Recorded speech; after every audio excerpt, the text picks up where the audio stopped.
Salve você antenado aqui no canal, meu nome é Lineker Biondi e eu vou levar você para pertinho de todas as informações do Vasco nessa segunda-feira após término do Campeonato Brasileiro. Muita ressaca moral, né? Três títulos no colo de rivais e o Vasco na 10ª colocação, é muito pouco para a instituição, para o Vasco da Gama. A gente vai falar bastante sobre isso, vamos falar também acerca de mercado da bola, né? Durante a transmissão dos jogos, foi revelado que o Vasco pode contratar 2 volantes do Botafogo. E, claro, vamos falar bastante sobre a grana que vai entrar no colo do Vasco e resumir um pouco essa temporada pensando no futuro. Mas antes de a gente começar, deixa o joinha para dar aquela moral, vai lá nos comentários, deixar a sua opinião, que é a base aqui do nosso trabalho. O Campeonato Brasileiro acabou, mas jogos de outras equipes, principalmente agora nesse Intercontinental, né, que é mais um ponto que eu vou citar aqui acerca dos nossos adversários.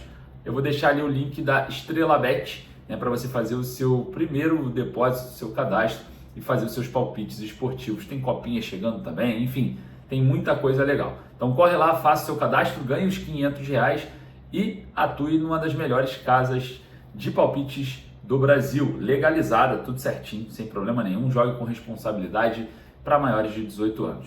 Mas vamos falar de Vasco. Solta a vinheta, bora pro vídeo.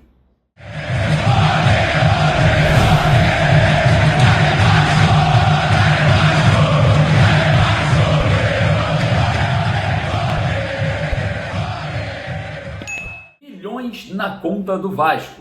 O Gigante da Colina termina o Campeonato Brasileiro na 10ª colocação e 26 milhões e 400 mil reais será dado ao Vasco pela premiação do Campeonato Brasileiro diante desse cenário, né, da 10ª colocação. 10ª colocação que, no meu ponto de vista, é algo que não é positivo. E em um ano que 2 rivais foram campeões, 2 arquirrivais, né, que estão na mesma cidade, que disputam o mesmo estadual, e se eles estiverem fortes, dê adeus a título do estadual. Então, quanto mais forte o Botafogo tiver, quanto mais forte o Flamengo tiver, quanto mais forte o Fluminense tiver, o Vasco se fica mais longe dos títulos próximos a ele, que é o Mundial, que pode ser a Copa do Brasil, porque ambos também disputam. Então, que ano ruim, que ano péssimo. Mais uma vez, 10ª colocação, o Vasco se classifica para pobre Sul-Americana, diga-se de passagem, não dá para valorizar a Sul-Americana assim, como competição internacional, como os dirigentes vêm falando, pelo amor de Deus. Tem o 13 de maio da Bolívia, pelo amor de Deus, enfim, é algo que a gente precisa pensar um pouco mais alto. O Vasco recebe essa premiação, vai para a Copa Sul-Americana e observa os rivais levantarem títulos. E quando eu falo rivais, Botafogo é rival, o Flamengo é rival do mesmo jeito que o Botafogo, o Fluminense é a mesma coisa, o Atlético Mineiro é a mesma coisa, o Palmeiras é a mesma coisa. A questão de dentro de campo, a rivalidade é assídua, existe, óbvio, respeito entre as torcidas, algo de muitos anos, até mesmo antes de eu ir para as arquibancadas isso já existia, mas não pode sair dali. Respeito da torcida, aquele movimento ali de estar sempre respeitando o espaço, tal, recebendo bem, isso é uma coisa. Dentro de campo, desportivamente, título, mercado da bola é outra, aí é rivalidade no ápice. E eu falo para vocês, eu vou deixar claro aqui para vocês que o Botafogo foi campeão, legal uma ova, o Botafogo é nosso rival. O Botafogo disputa o estadual, elimina o Vasco de chance de título ano que vem se vier com uma equipe muito forte. Para você não comemorar título se o Botafogo estiver bem, se o Flamengo estiver bem, se o Fluminense estiver bem, é algo viável. Então, quanto mais fortes estiverem nossos rivais, o Vasco estará mais longe de títulos. E observando esse cenário, né, eu trago para vocês, na minha época, né, de arquibancada, eu ainda vou muito na arquibancada, mas diante desse cenário de cobertura eu acabo me afastando mais um pouco da arquibancada para ir para outros setores. Mas, cara, quantos jogos Vasco e Botafogo, quantos? Vários, a torcida do Botafogo mostrando o dedo pra gente de um lado, a gente mostrando o dedo pro outro, os caras dando tchau pra gente, falando Série B agora nessa goleada que o Botafogo deu na gente pelo Campeonato Brasileiro, mandando beijo, falando que a gente vai cair, que a gente é a 4ª força do Rio. Pô, irmão, pelo amor de Deus, é rivalidade assídua. O Vasco não é amigo do Botafogo, não é amigo do Flamengo, não é amigo do Fluminense, desportivamente falando, porque eu sou contra a violência, sou contra a confusão nos estádios, estou falando disso. Estou falando desportivamente. Não existe amizade, pelo amor de Deus, a gente precisa entender esse processo. O mesmo com o Palmeiras e com o Atlético. O Palmeiras, toda vez que quer ferrar com a vida do Vasco no mercado, ele vai lá e pumba, acaba, pega os jogadores de destaque do Vasco, alicia, enfim. Não existe amizade. A amizade é um respeito entre as torcidas, lá fora de campo. Lá fora de campo. Não tem nada a ver com nada, não vamos misturar as coisas.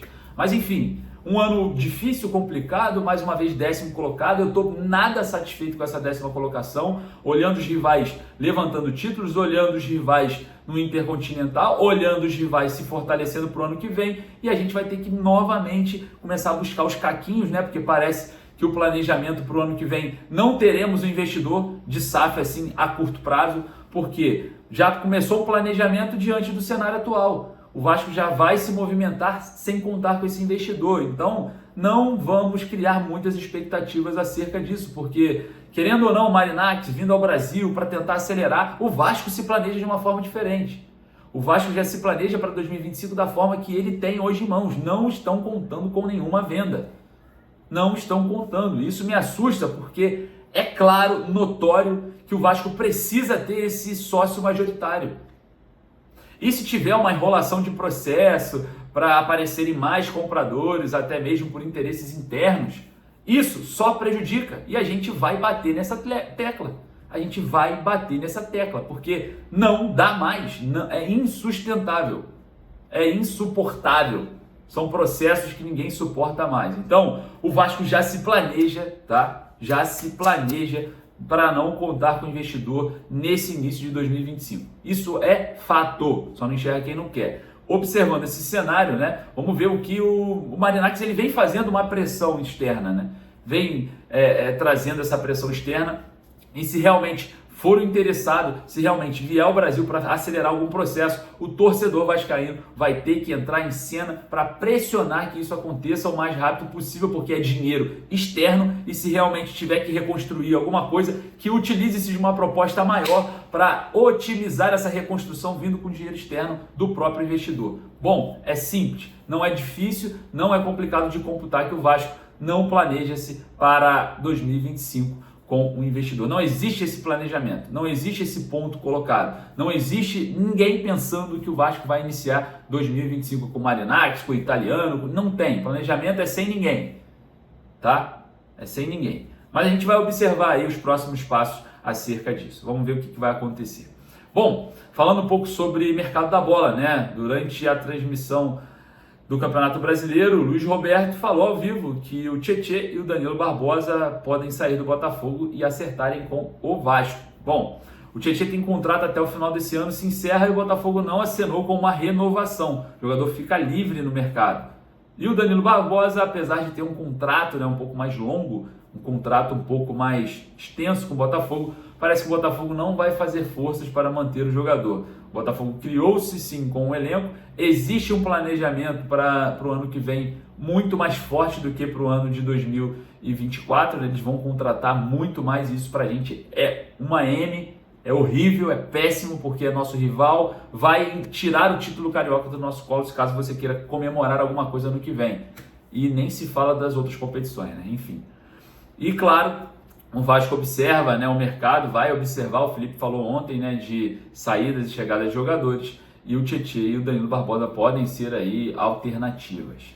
Outra situação, o Felipe não será o treinador. Ontem na coletiva, até na minha pergunta lá da coletiva, perguntei se terminaria o ciclo do Felipe como treinador, ele falou que sim, ele retorna diretor técnico, existe um perfil traçado já para o treinador, não existe, segundo ele, o treinador no start, mas o perfil já está encaminhado. E claro, observando mais uma vez, um planejamento sem contar com um investidor, um sócio majoritário. Quando o sócio chegar, talvez todo o planejamento já esteja feito e não terá espaço para mudanças, né? Isso que é o problema, mas a gente vai falar bastante sobre isso durante toda essa semana. Rapaziada, agradecer a presença de vocês. Daqui a pouco eu volto com mais informações. Eu não estou feliz com a finalização do Campeonato Brasileiro, nem um pouco, nem aliviado que poderia ter sido pior, porque não poderia ter sido pior, a gente poderia ter sido campeão da Copa do Brasil, e muito menos por conta dos nossos rivais que levantaram troféus e a gente ficou apenas olhando. Não estou satisfeito. Queria saber a sua opinião, vai lá nos comentários. Forte abraço, saudações vascaínas.